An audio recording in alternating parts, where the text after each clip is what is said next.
Welcome to The Blueprint, powered by K Marketing.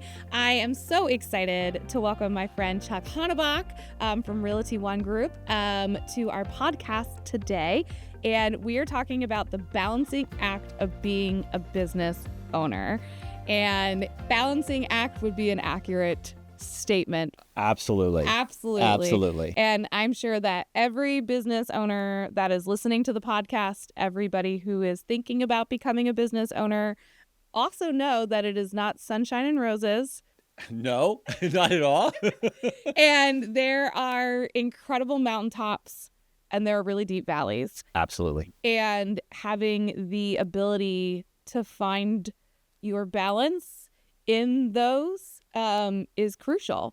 And resetting at points is also crucial. So, Chuck, first, to kind of get everybody to know you, tell me about not the business you own, the businesses that you own.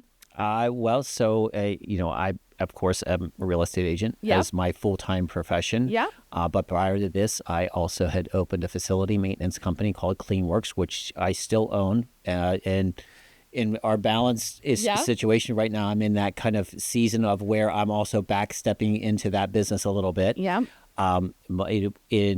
My family owns the Castle Roller Skating Rink, which I'm now involved in that through some other asset situations.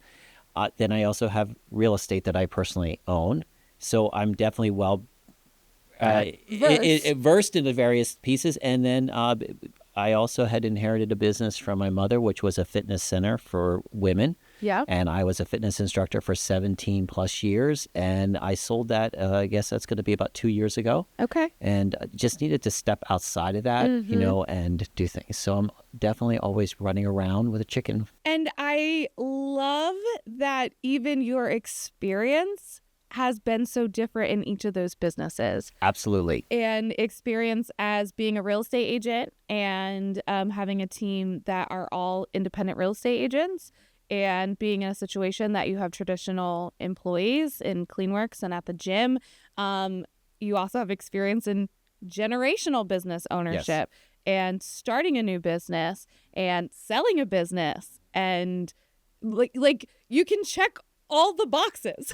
I can check all the boxes. Am I good at any of them? That's the piece I think I question myself a lot is, a lot of times when people open businesses, they use that as a silo and stay inside that silo, but create different tentacles of that particular profession. Yes. And it's interesting this past weekend, as I thought about that we were meeting, I was like, okay, well, fitness and real estate, they're not a marriage. Roller rink and real estate, they're not a marriage. CleanWorks and real estate, they're not, none of them actually tie into each other. Yeah. And so it's kind of a unique scenario when I think about a true entrepreneurial aspect. They usually stay inside that same silo of. It's a very good point. There's a relationship to the other business in some aspect. Yes. And so I think that's created somewhat probably a challenge for me because it makes it a harder shift. You can't create example. For me, I came from, Mary Kay. Right. And when I owned that business, again, it was all independent contractors underneath me, not employees. Yep. And shifting into this position and learning the employee side of it, the legal side of it. You're right. When you're doing different businesses like that, you can't take the structure that you've built and duplicate it into a new platform because it's an entirely different roadmap. Right. Yeah. So or a blueprint. Yeah. Hey, the blueprint. That was good. That was a good pun. Is that the right word? Is pun? Is that? Yeah. But no, I think that is one of the things I've actually have been really, and I'm looking at the blueprint of those things. I think, okay, I can't overlay them and find matching components that are easily transferable, if that makes sense. That makes total sense. So that's made my balance, a little out of whack now. Exactly. Yep. Exactly. Because you're trying to, we have done a really great job, which is relating to what you're saying. I'll get there. We just had a really powerful internal meeting with our team yesterday. And we were talking about the systems and the structure that got us to where we are today isn't going to be the same systems and structure that's going to get us to the next level. And kind of our client experience is great, but our internal systems, are we touching something too many times? And what does that growth look like? So those are things that even as a business owner, you're saying you can't create one new system and implement it into all 3 platforms, because they're 3 very different business structures. Very different business structures and different age groups of employee. Yes. And that's different, very true. Yep. Also different demographics of employees, different work-life schedules. Because you've got, real estate agents, you guys are working 24/7. Yep. And then you've got weekend employees, evening employees, and then you have more traditional, regular day work. Yep. So true. It's definitely a challenge. And the other thing, as you're saying, is the client experience that you talked about yesterday in your team meeting. Yeah. And that changing it. Your own team has to be involved too. Yes. And so business owner to business owner here sitting, it's like, how do you cultivate the same energy that you are visioning? Yes. How do you bring that energy and that vision that they buy into the message that you're trying to carry? And I think that's been the difficult part for me, is I have a lot of visionary. My balance on equalness is I don't know how to implement. The execution is my harder part. So finding that other person is like, okay, I've got that idea that you're talking about. Now let me run with that. Those are kind of my balance issues. So have you heard of EOS? No. Okay, so EOS is something that we just read the book on it. Okay. Maybe 3 months ago, and now we're like testing it. Okay. Which is where the meeting came into play yesterday. Okay. Was, now we've been doing it for 2 months. What is working? What isn't working? And we have a new hire who just read the whole book this past weekend. Okay. And it was so neat that the leadership team has been trying to figure out, what is our 1-year goal, our 5-year goal. And as a business owner, you instantly go to numbers. Yeah. How many clients, how much revenue? Like that's, I feel like, the default. Yep. And I was sitting in there talking about this, and all of a sudden she goes, well, Megan, that's part of your 1-year vision.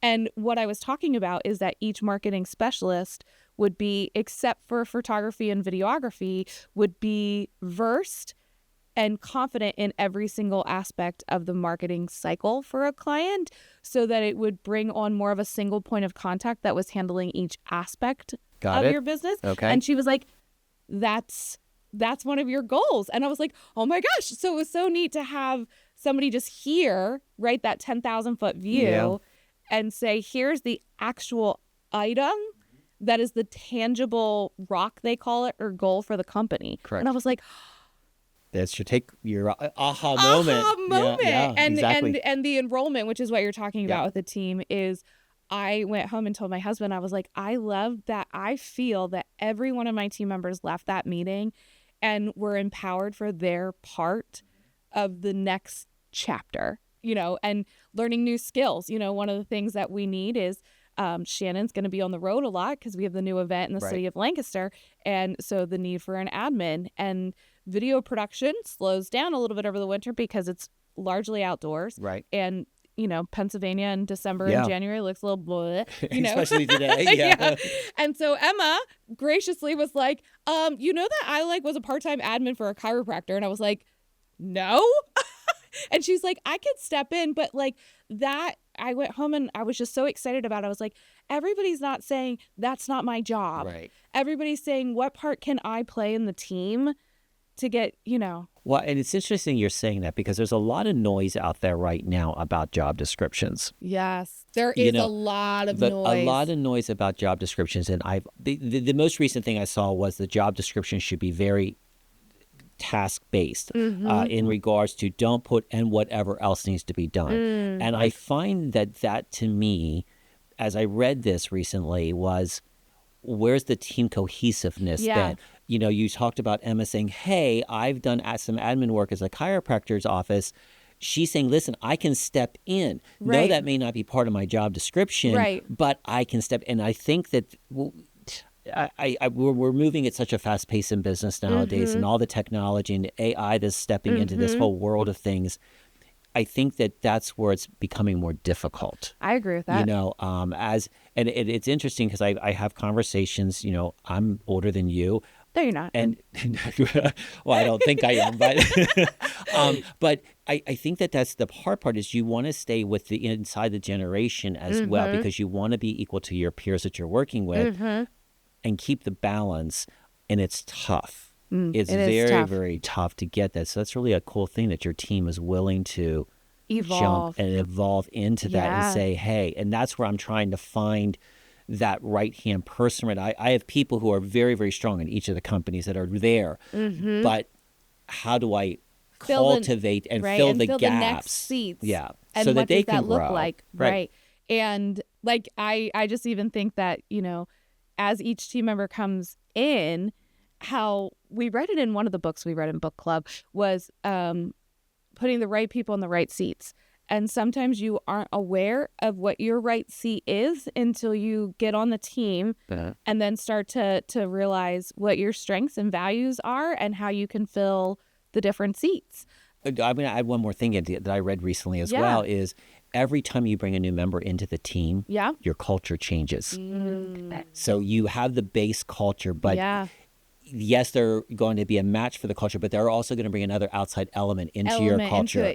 So it's like your culture, you have the main hub of it. Yes. But there's going to be ancillary outer layers that, you know, like the onion you're peeling back, and so it changes constantly. That's so it's really... it's like kind of a growing thing in your business, so to speak. Well, and even with our newest hire, Ryan has been training her, and like I literally was like, Ryan, you're a really good trainer, like really good. Something he may not have realized.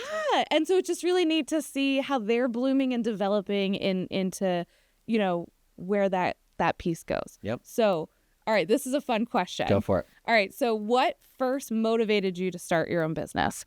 And you grew up in family business like I did. So that's a tough question for us. You know, it's interesting. I think I was identifying who I was as a human being. And I think because of that point in my life, I was running away from maybe the family. I was running away from You were finding your own way. I was finding my own way, finding my lifestyle, finding my own way. And I think that I felt like I had to do something. I had to prove to myself, or maybe I had to prove to my family that I still had that ability. You know, unbeknownst to probably people, I worked for my family for a couple years and then decided I was going to be a cosmetologist. Oh. Which I don't think you ever knew. Never knew this. So I New information. Thought I knew all the layers of Chuck Honabach. But no, so I had signed up for cosmetology school and I went for 2 or 3 months and I was like, okay, I don't think this is for me. I got out of that. And then I had been, basically had met some individuals and I said I needed to do something for myself. And I was given a bet. Oh. And that men don't clean. And that's where it got started. Oh, and so that. I had a friend who literally said, hey, you should talk to this individual. You know, unfortunately, this individual is no longer with us, but met them. They got me involved in their business and kind of getting it started with them. But I saw a direction with that business that I didn't care for. I didn't like some of the underlying tones of what was going on. And I felt that there could be some legal actions down the road. So I had talked to one of the people that was involved with us, and she said, guys don't clean. And I said, can we have a chance? And it started from there, but I still didn't know anything other than I was a worker. I'm willing to push. Yeah. You know, as a business owner, there are days when you don't know if there's enough money in the bank account to pay the payroll. Yeah. But you push and you push and you push. And that means if you don't get paid, you still keep pushing because you have this vision of where you want it to be. And that's kind of where it got to, and it grew and it grew, and you know, then things started to happen that I didn't realize were going to happen, but that's what it is. I think it's also seeing the drive of my mother and father, who were both multi-business owners. Yeah. You get that. I think it's like you said, you come from a business family. It's in your blood, so to speak. You saw the hard work and the drive, and you realize if I want to do the things that my parents were providing for my family, yes, I need to do these same activities, so to speak. I was going to add to that, and growing up in a childhood business, that is the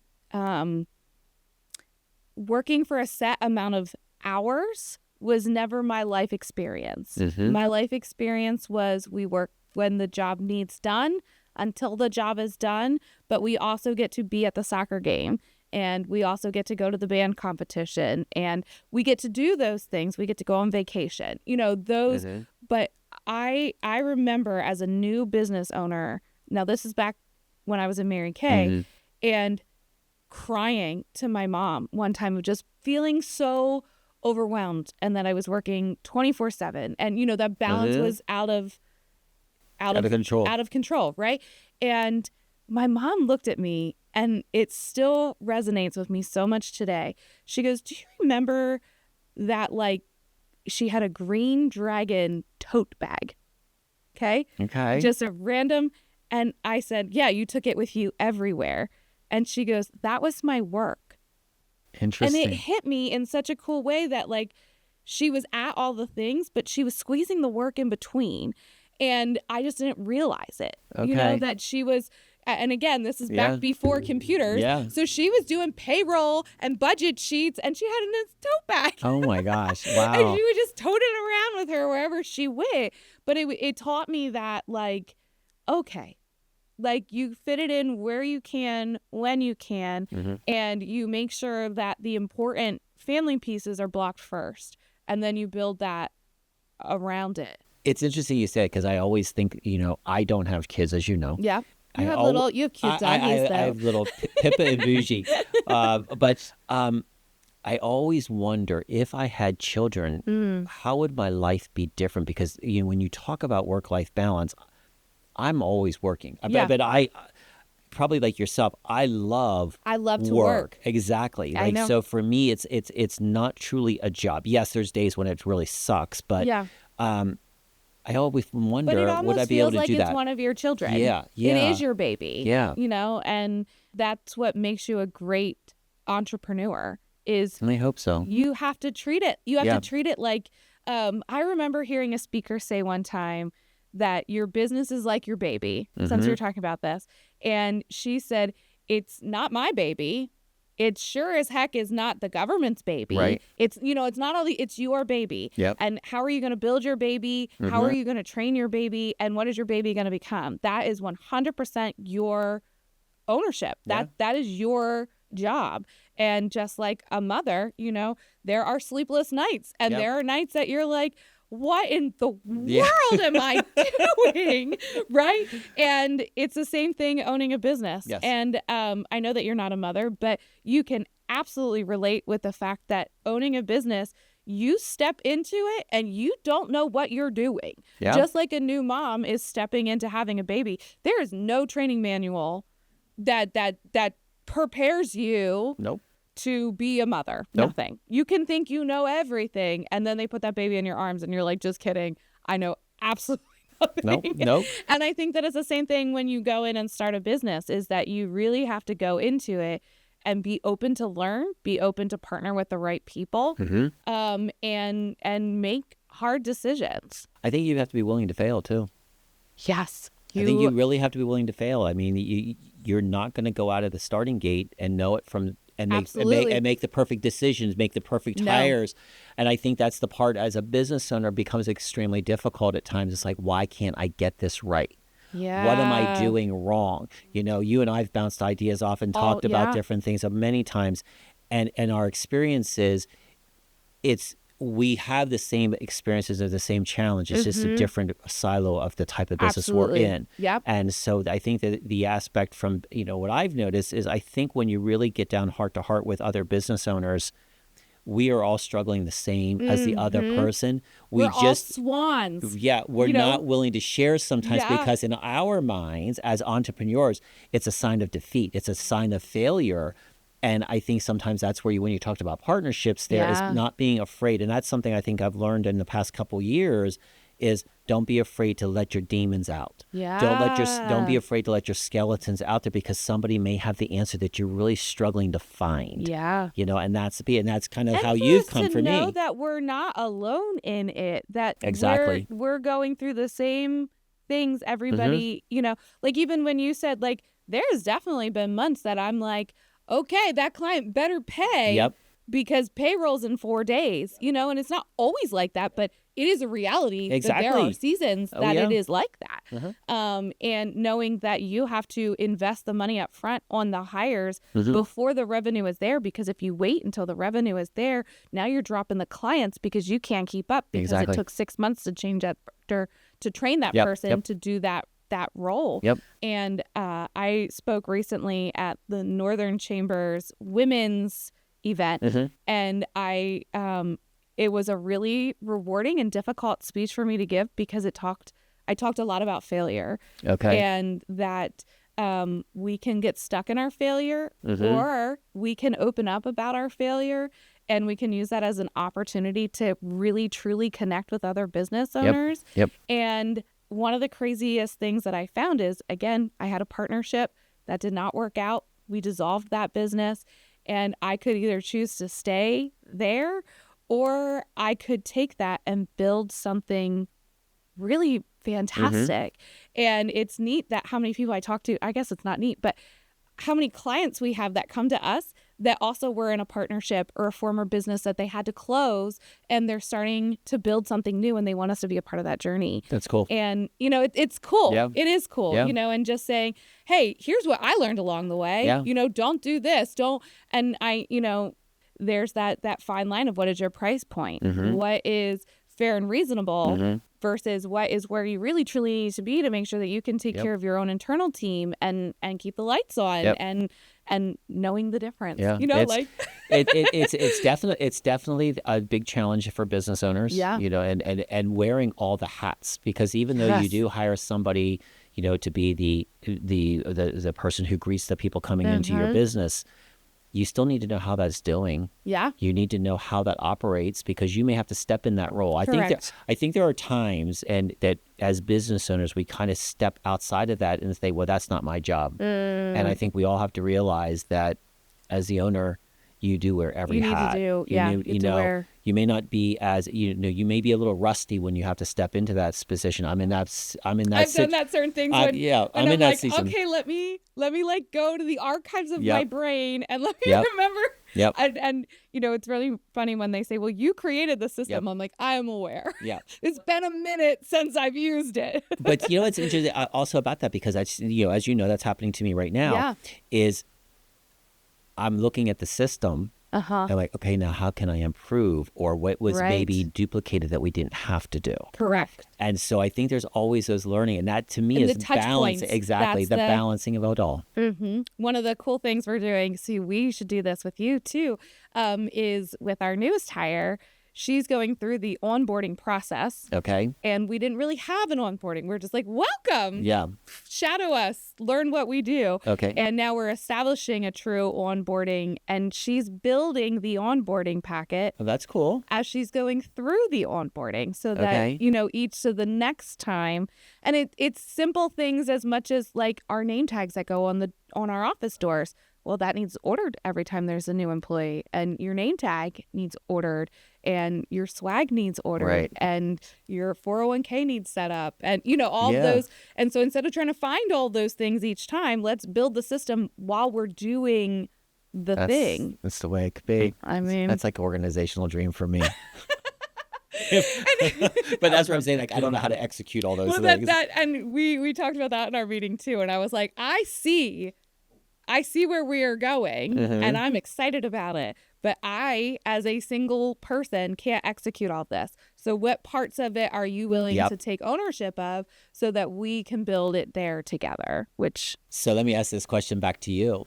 How do you hold yourself accountable for when those people do that? Because this is where I fail. This is where I fail, because we'll talk about something and you're saying, okay, well, you're going to take care of, the new hires taking care of the onboarding. And then it kind of goes out of my mind because I've assigned that. Because you've assigned it. And so it goes out of it. So how do you hold yourself accountable to that? We have what are called rock sheets, which is all part of this EOS thing. Okay. So everybody has quarterly goals. And they have tasks. And all of their tasks. So if I assign them to say, it is your responsibility to build the SOP for a new hire, they actually get assigned that as a task in our management, like in our CRM Monday.com Okay. is what we use. Okay. And then they have to mark it done when they're done. And then we actually have Heather, who sends out all of our management reports. She works remote, but she's our controller. Okay. So at the end of every month, she goes through every task assigned to every team member.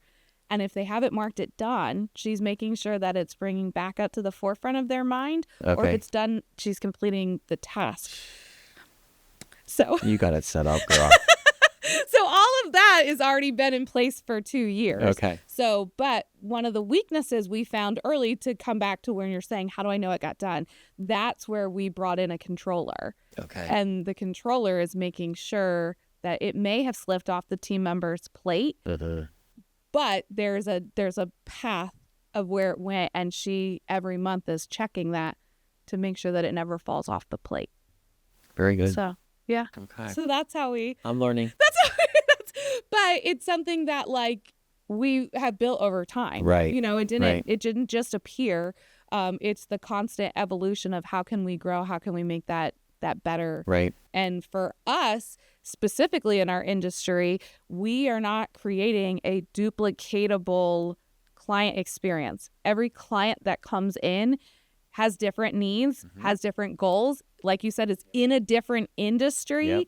And the contact at that company receives and gives information differently. Right. And so we had to really build a strong internal system to make sure that we were being true to who we want to be to our clients, Right. and delivering and being the best version of ourselves to them.